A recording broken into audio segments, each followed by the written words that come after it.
Hi, I'm Nico from CodeClimate.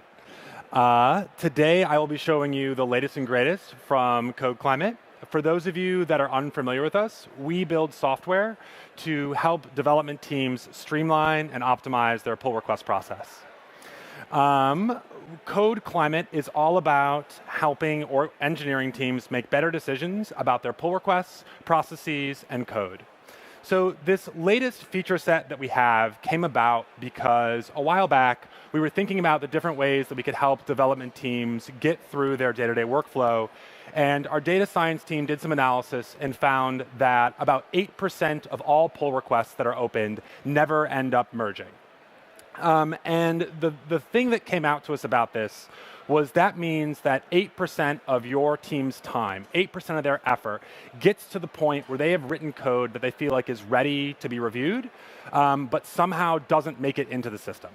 So that's 8% of everything that your team is doing on a day in, day out basis, your team isn't realizing value from for some odd reason. So what we did is we took a look at the millions of pull requests that have gone through CodeClimate, and our data science team ran some more analysis to start to figure out why exactly those 8% of pull requests didn't end up getting merged. And they identified a series of leading indicators, sort of flags for certain pull requests that are less likely to ever make it into production successfully. So what I'm going to show you today is the productization of that data science work into an application that will help you understand and identify potential risky PRs or areas of your process that might be creating a bottleneck before it comes to the point of something never getting merged in the first place. So what you're seeing here is our dashboard screen. And I mentioned that approximately 8% of pull requests never end up getting merged or finding their way into production. So everything below this 0 line represents a pull request, so in a given period of time. So the way to read this bar is that for the week of August 27th, 12 pull requests that we opened ended up closed, stopped merging. And the black are reverts, and we also track long-running and active pull requests. So we found that pull requests that are open for more than 2 weeks without any activity, no commits, no comments, nothing, the chance of those pull requests ever merging drops precipitously, so close to 0 that it might as well be 0. So we track those in and bucket those into potential waste that's going through your system. Above the 0 line are the pull requests that are successfully merged. So the way to read this would be that the week of September 10th, we merged 108 pull requests, 9 were closed without merging, 2 fell into a long-running and active state, and then 3 were reverted. So the thinking here is, okay, I want my team to merge more pull requests, abandon fewer, and merge them faster. So this is cycle time, and cycle time tracks how long it takes from a pull request to go from first commit all the way through to merged. But in reality, you just can't tell your team to merge more, to merge faster, to abandon less. So the data science team, as I mentioned, found some leading indicators, which we refer to as drivers. And if those leading indicators are potentially problematic, that could be a sign that a pull request might fall off the rails and never get merged. So PR size is 1, and I will show you a bit about that. So this chart, similar to the way that the other chart looks at over time, how many pull requests did we merge, how many were abandoned, and how quickly. This chart looks at, of those pull requests that we opened, how big are they? So if I go to October 8th, what I can see is that of all the pull requests that my team opened the week of October 8th, 4% of them were greater than 1,000 lines. 56% of them were between 0 and 50 lines. And I just get a full percentile breakdown by size of all of my PRs. So what you can do, and what we found, is that larger pull requests are much less likely to merge than smaller PRs. So if somebody opens up a potentially large pull request, that is an inherent risk. Developers find it harder to review, say 3,000 lines rather than 10 or 50 or 100. So as a team, being able to flag this upstream and encourage breaking up your work into smaller chunks and measure that as you work is a way of ensuring that this work never falls into that long-running and active state, or that this work gets abandoned and never merged in the first place. Another one of those leading indicators is review cycles. So this chart is looking at pull requests that are going through a lot of iteration. So one review cycle would be somebody opens up a pull request and then a developer writes LGTM and it gets merged. That's one cycle. Two review cycles would be a developer opens up a pull request and somebody says, hey, I think that you structured this method in a way that might not be the best. Can you take another stab at this? And they fix it and so forth. When you get to the point of 7, 8, 10, 20 review cycles, that's a pull request that is inherently riskier and less likely to merge than one that goes through, say, 1 or 2 or 3. So the idea here is that you're going to be able to flag and identify pull requests that are going through a high number of review cycles so that this work doesn't fall into that category of long-running, inactive, or ultimately never merged. Speaking of pull requests that have never been merged, we also wanted to raise the visibility of PRs that have been long-running and open for a long time. So one thing that has come up a lot is that pull requests that are open for a super long period of time, the chance of those PRs ever getting merged falls closer to 0. So being able to visualize for your team how many open PRs there are is a great way of raising the visibility of a piece of work that might be falling into this long-running and active state. So if you see a PR that is between 0 and 7 days old, that could be, okay, we're working on it, we're going to get this merged. 7 to 14 is, I think that we should take a look at this as a team to make sure that this work is cleaned up, gets merged in successfully. And then when things start getting into the 14 to 30, 30 to 60, 60 to 90, 90 plus, this is work that is very risky. So having your team come in, look at this, make sure that there's no merge conflicts, understand if this work is still mergeable is really important. Now, one thing that we found is that the pull requests that end up in this long-running and active state tend to fall into one of the other negative leading indicator categories that we've created. So for example, I gave you two earlier, large changes, big PR size, and a lot of review cycles. Typically, you'll find pull requests that are in this 90 plus days category to have those sort of things. We have a lot of different leading indicators, and I'll just cover some of them very briefly to give you a flavor for some of the other things that we track. So PR size is one. Time to open looks at how quickly a developer goes from first commit through to opening up a pull request. And this one is really focused on tracking, are people suffering from context switching? Because if somebody pushes up a commit and they don't open up a pull request in a long period of time, it's a potential signal that they might have gotten stuck onto something else or pulled into another direction, and that's an inherent red flag and a risk.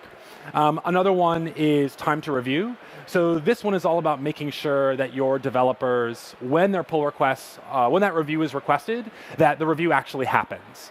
So in a lot of cases, at least on our team, we found that somebody will finish a piece of work and say, hey, this is ready for review. They'll pass it up. The reviewer takes a look at it, but then gets pulled in another direction, and that review can sit open for 3-4 days. And that sort of context switching is really detrimental for your team. That again can lead to this case where pull requests are falling into potentially a long-running and active state just because somebody forgot to review it, and then as the team moves on, they have to go back and think about that old work that could have gotten merged into production a little bit faster. And we've covered review cycles. Unreviewed PRs is exactly what it sounds like. Pull requests that your team is opening and somebody just went ahead and merged themselves. And a good way of visualizing all of these different leading indicators is this Teams tab. So this tab breaks down on a team-by-team basis all of these leading indicators, which we've grouped here into work habits, code review, and efficiency by each one of your teams. So at CodeClimate, we have 4 teams. We've got a data team that does our data analysis. We have an enterprise team that's focused on making CodeClimate great for large businesses. We have our velocity team, which is working on some of the features that you're looking at right now. We have a testing team, which is what it sounds like. And for each of these teams, we have the leading indicators. So for the testing team, their time to open on average is less than an hour. So that's great. And the reason this cell is shaded green is because we used industry benchmarking from the thousands of CodeClimate customers that we have to say that we are in the top 5 percentile for this metric. So if you come to the Teams tab and you say, oh wow, one team is in the bottom 25th percentile or the bottom 10th percentile of a metric, that can be a metric that you might want to dig into and learn a little bit more about. This is a great place to start conversations about where something might be where there might be a bottleneck in your process or where in your work there could be an area for improvement. We've noticed that for some of our teams, we have a relatively high revert rate compared to the industry average. And that's really been really been related to the fact that we're moving really quickly. So we're trying to ship things out, we're pulling things back, but that's a potential negative because we're pushing work in and we're pulling it out. Abandoned PRs, too, is something that we've been talking about as a team, and this chart has really helped raise the visibility of some of those potential negative leading indicators for our organization. So what I've showed so far is a lot of data, a lot of analytics to help guide you towards spurring better conversations and raising the visibility of certain problems. But the other thing that you can do with CodeClimate is actually assign a risk flag to a pull request. So you'll notice here that this PR by Noah, one of our developers, who's actually here at GitHub Universe with us, is labeled inactive. So inactive is a risk flag that you can set, and you can tune all these thresholds for all the different flags that we have. We internally set ours at 7 days. So if somebody opens up a pull request and there hasn't been a commit or a comment or any activity in 7 days, we flag that PR as inactive. And a proactive notification can be sent via Slack. We have a team channel set up so that whenever a pull request falls into that inactive state, we get that notification, and it raises the visibility to the entire team that we have a PR that could be potentially going off the rails. Some of the other ones, and I talked about these a little bit earlier, are waiting for review. So Felipe opened up this PR, and it's been open for 175 days. It still has not received an initial review. It's obviously inactive, and new to Codebase means that it's Felipe's first PR to this repository. Yeah, first PR to this repository, which is another inherent risk. And you'll see the assigned reviewer. So this idea of using this data, the data that we present in the application, to understand your team's processes and how they work, and then coming back and setting, hey, this is a problem. We want to raise the visibility of this. Let's flag this as potentially risky at X threshold, and then using these notifications is a great way of getting all of this information into your team's development process.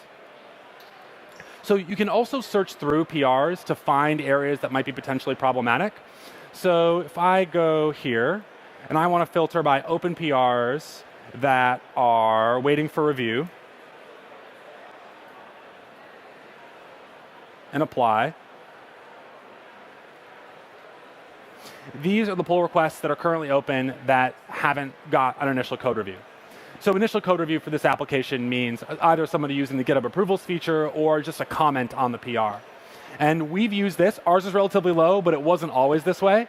We've used this to make sure that work isn't sitting out waiting for review for extremely long periods of time, and that work is moving through the system well.